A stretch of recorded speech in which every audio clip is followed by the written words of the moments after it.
오늘 선포하실 하나님의 말씀은 신명기 8장 11절에서 20절 말씀입니다. 신명기 8장 11절에서 20절 말씀입니다.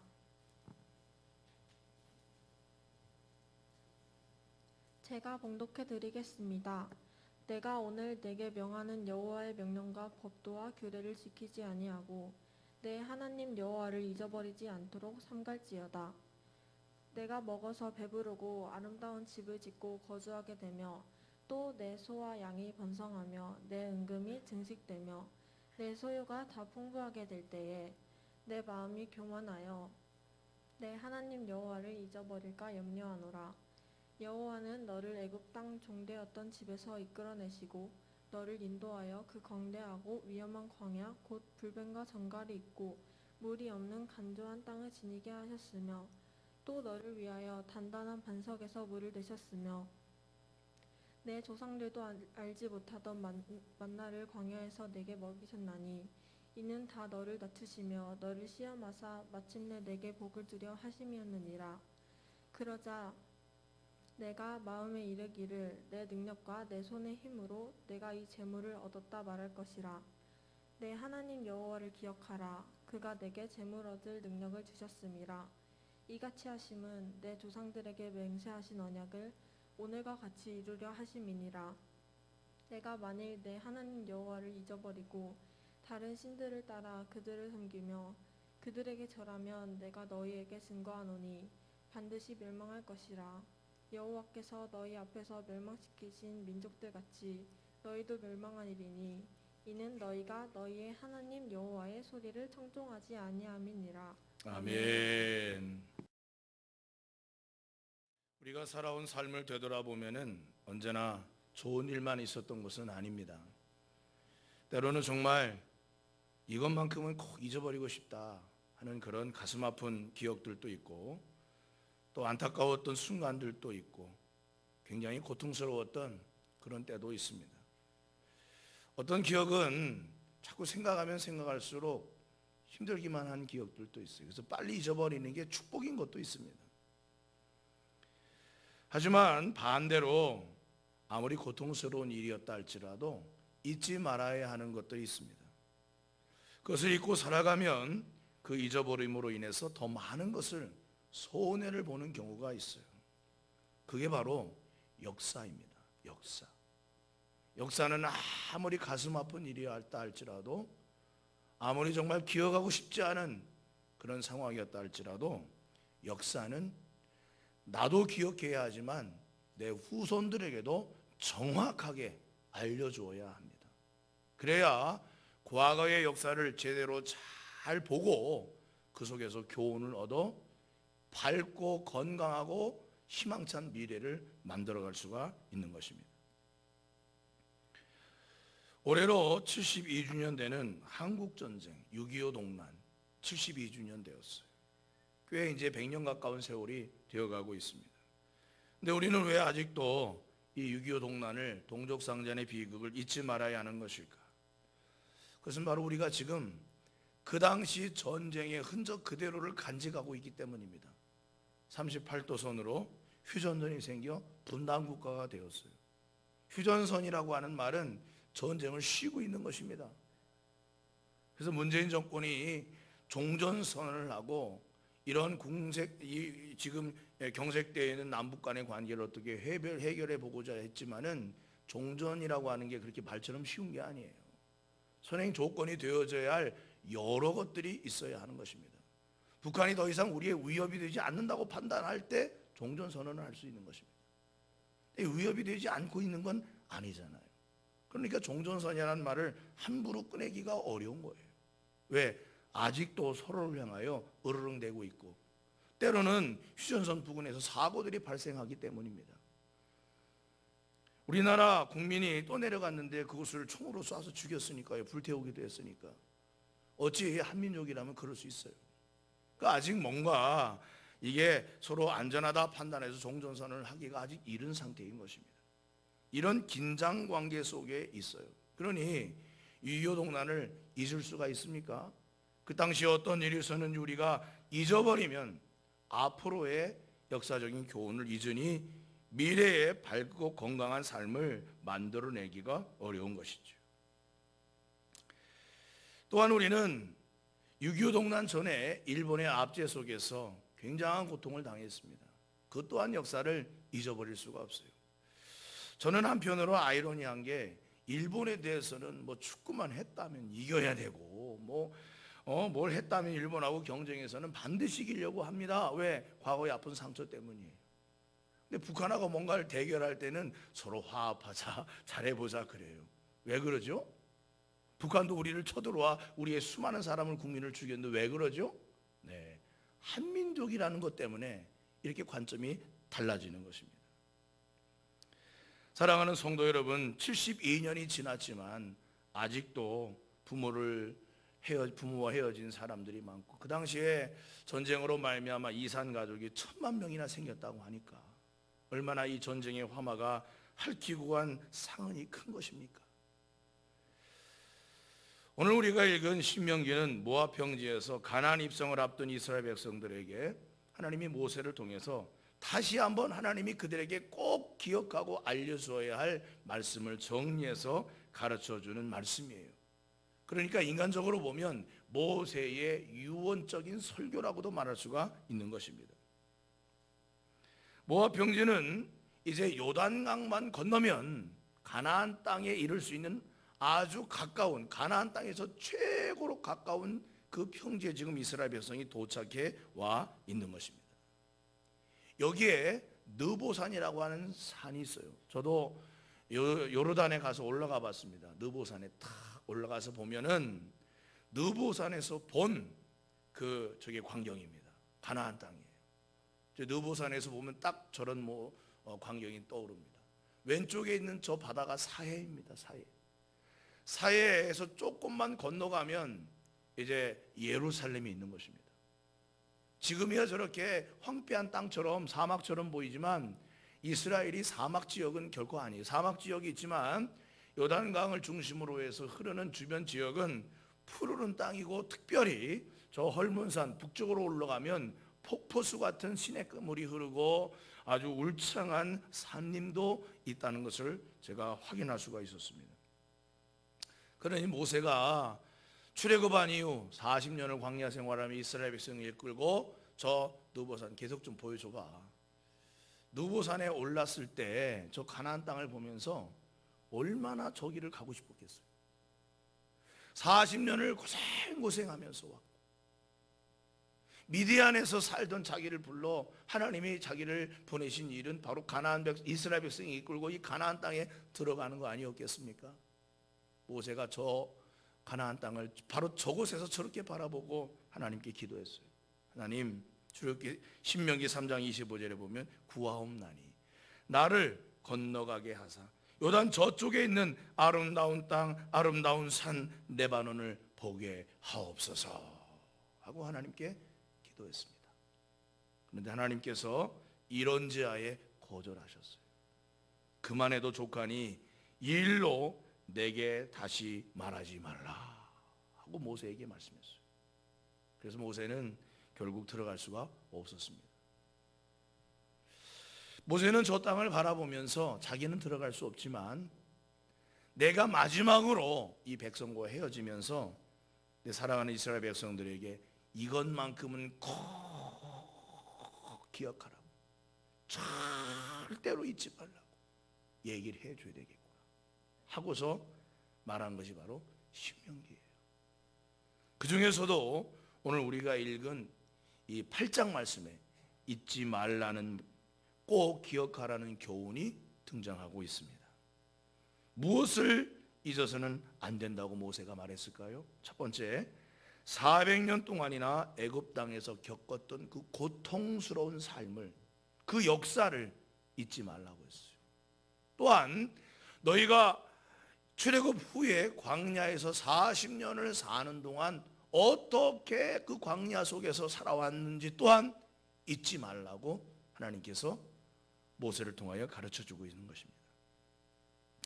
이스라엘 조상 야곱은 극심한 흉년 때문에 더 이상 가나안 땅에 기거할 수가 없어서 마침 요셉이 살아있음을 알고 요셉에 있는 애굽으로 내려갈 수 있는 모든 환경이 조성이 되어서 약 70명 정도 해당하는 자기의 가족을 다 데리고 이제 가나안에서 애굽으로 내려가게 되었습니다.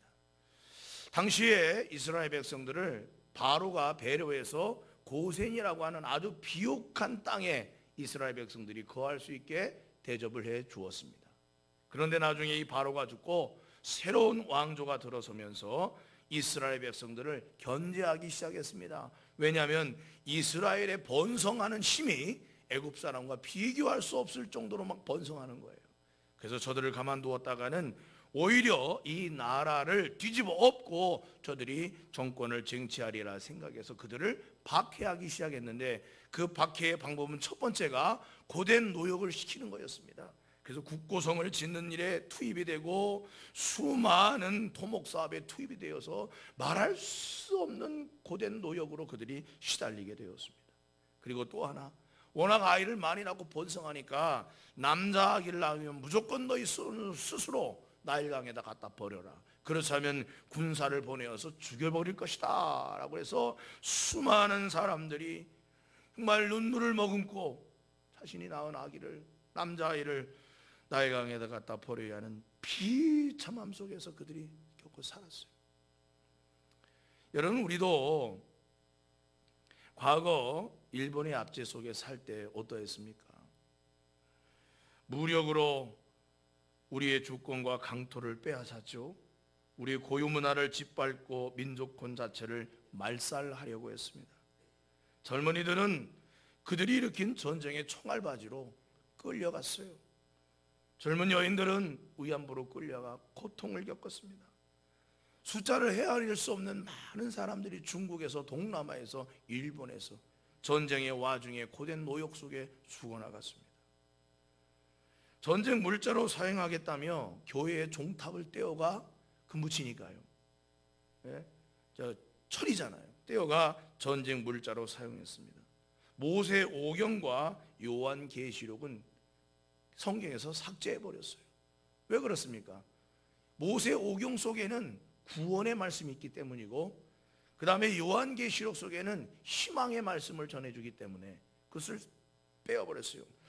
나중에는 수요 집회와 주일밤 집회를 모이지 못하게 했으며 신사참배를 강요했고, 신사참배를 거부한 민족의 지도자들, 교회 지도자들을 모조리 잡아 가두어 1945년 8월 18일에 일거에 다 처형하기로 예약이 되어 있었습니다.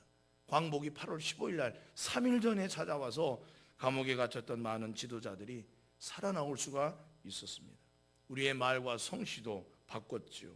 자유와 삶에 대한 희망도 거두어가 버렸습니다. 그뿐입니까? 광복 후 5년 후에 일어난 6.25 동란은 민족의 모든 것을 다 말살시켜 버렸습니다. 전국적으로 보면 국토의 약 80%가 다 무너졌어요. 요즘에 뉴스에서 우크라이나 전쟁 상황을 틈틈이 보도한 내용을 보면 우크라이나에 있는 도시들이 다 불타고 건물이 무너지고 죽어나간 시신들이 막 길거리에 널려 있는 것을 보게 되는 것입니다. 전쟁이란 다 똑같아요. 한번 전쟁을 일으키면 이것을 멈출 수가 없는 것입니다. 멈출 수가 없는 거예요. 너가 살면 내가 죽고, 내가 살면 네가 죽고, 그래서 그냥 무참하게 죽이는 것입니다. 통계에 의하면 우리 국군이 13만 7,899명이 죽었다는데 이거보다 훨씬 많은 숫자가 죽었을 것입니다. 연합군도 그렇고 북한군은 50만 명이 죽었고 중국군도 14만 명이 죽었어요. 부상자까지 포함하면 이루다 말할 수 없는 엄청난 숫자의 사람들이 전쟁의 와중에 죽어나간 것입니다. 저는 개인적으로 저희 할아버지도 전쟁 와중에 돌아가셨는데 시신을 못 찾았어요. 그래서 저희 할아버님 무덤은 없어요. 기억만 할 뿐입니다. 시골에 가면 사진 한 장만 있을 뿐이에요. 전쟁이 일어난 이처럼 가족 중 누군가를 앗아가는 고통과 아픔을 가져다 주었어요. 지금 우리가 이렇게 풍성하고 풍요롭게 세계적인 강대국이 되어 살고 있는 것은 정말 50년, 지금으로부터 72년 전 6.25 동란이 일어난 그때와 상황을 비교하면 엄청난 발전을 이룬 것입니다.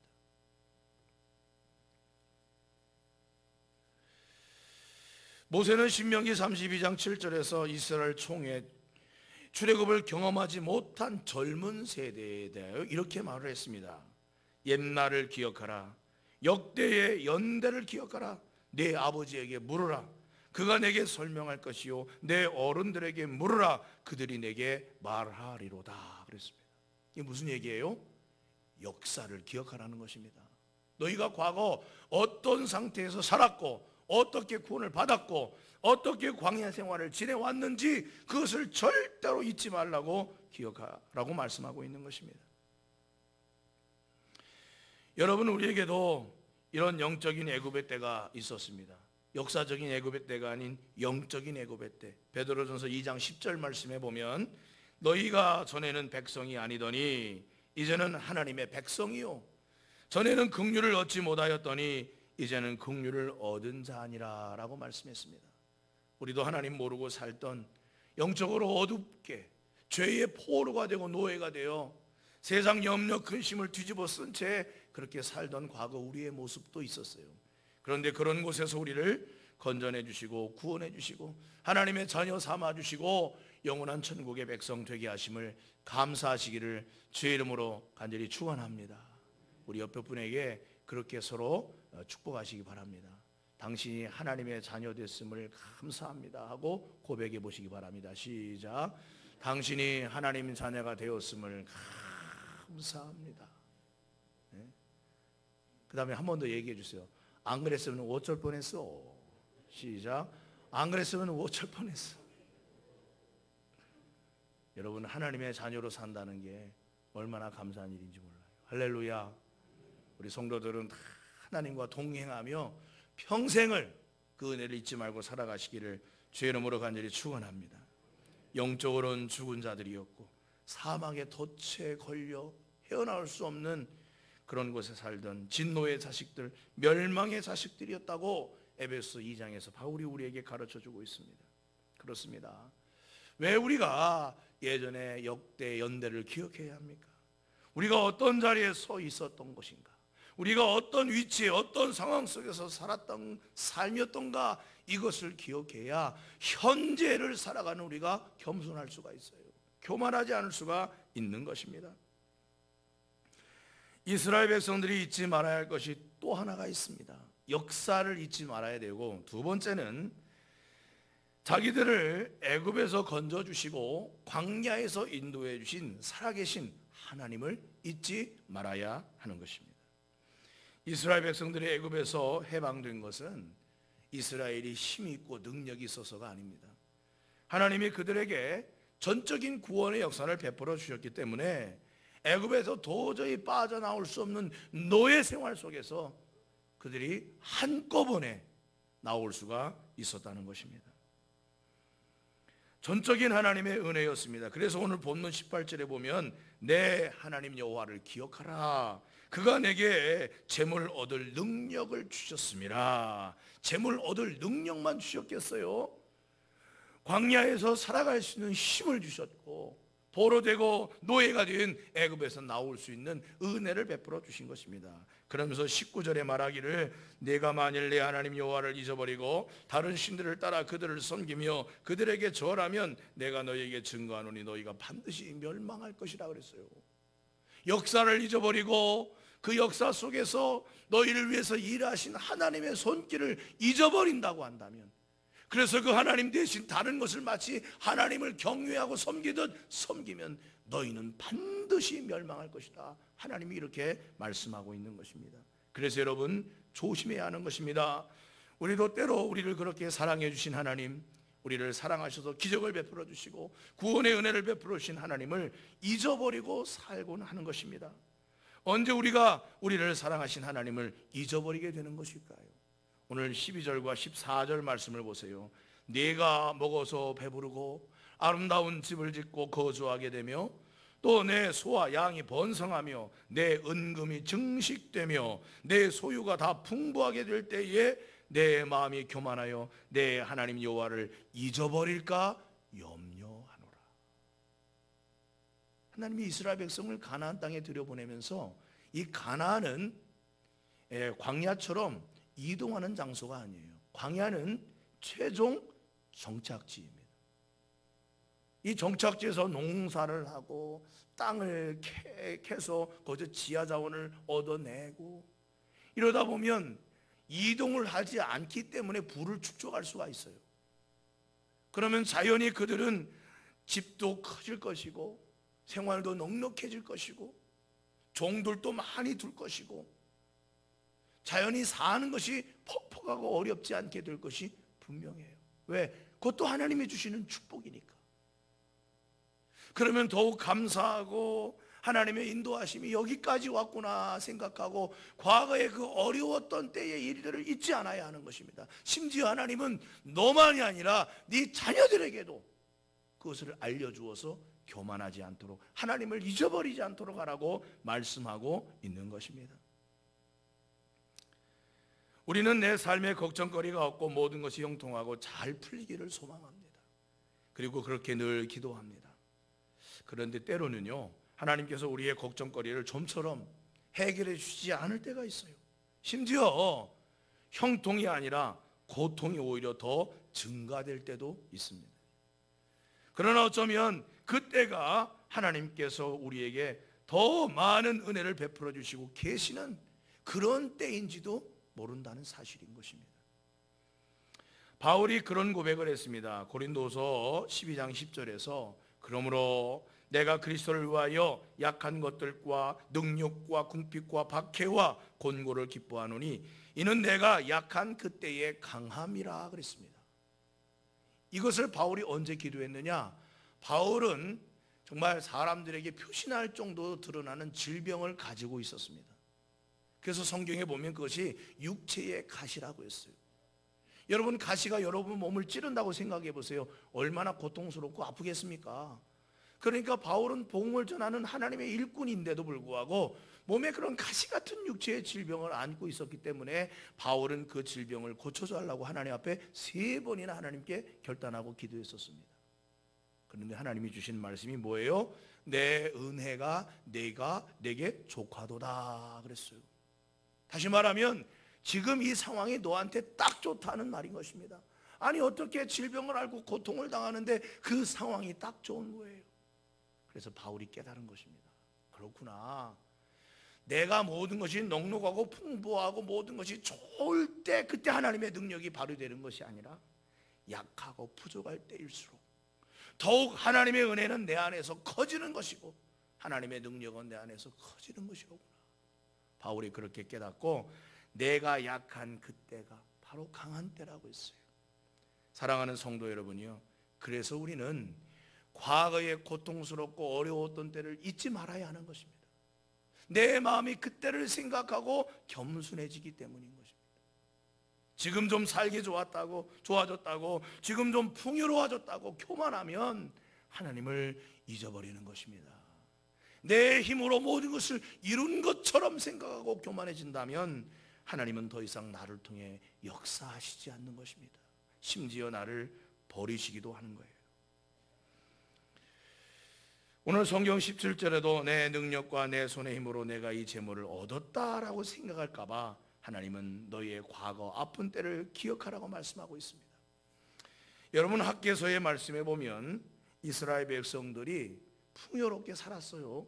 바벨론에서 돌아와 하나님의 성전을 짓기 전에 그들은 참 풍요롭게 살았습니다. 그런데 어느 순간부터 그들이 씨를 뿌려도 수확이 적고 먹어도 배부르지 못하고 만족이 없고 따뜻함이 없고 일꾼이 싹을 받아도 구멍 뚫린 전대 넣음처럼 그 돈이 그냥 숭숭숭 다 생활 속에서 빠져나가고 마는 거예요.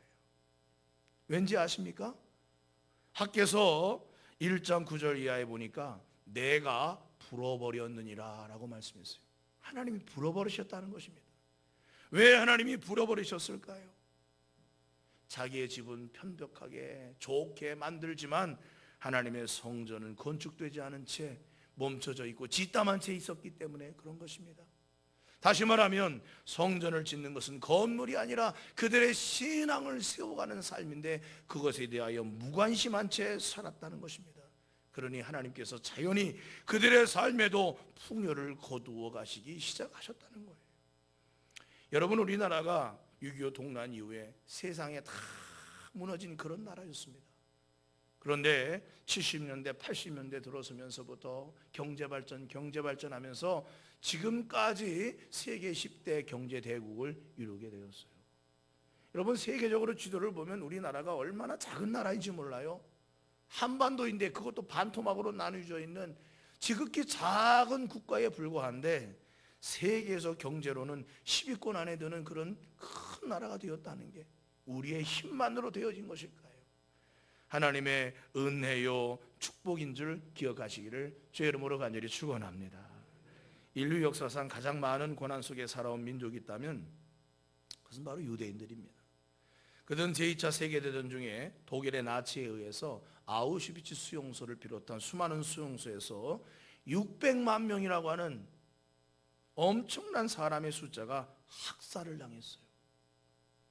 그래서 예루살렘에 가보면 이들이 제2차 세계대전 중에 학살당한 우리의 믿음의 선조들을 잊지 말자 해서 세운 기념관이 있는데 그 바로 야드바심이라고 하는 기념관이에요. 저도 한번 가봤는데 이 야드바심이라는 히브리 말이 우리말로 하면은 기억하라라는 뜻입니다. 기억하라. 네. 그들에게는 얼마나 그게 가슴 아픈 역사겠어요.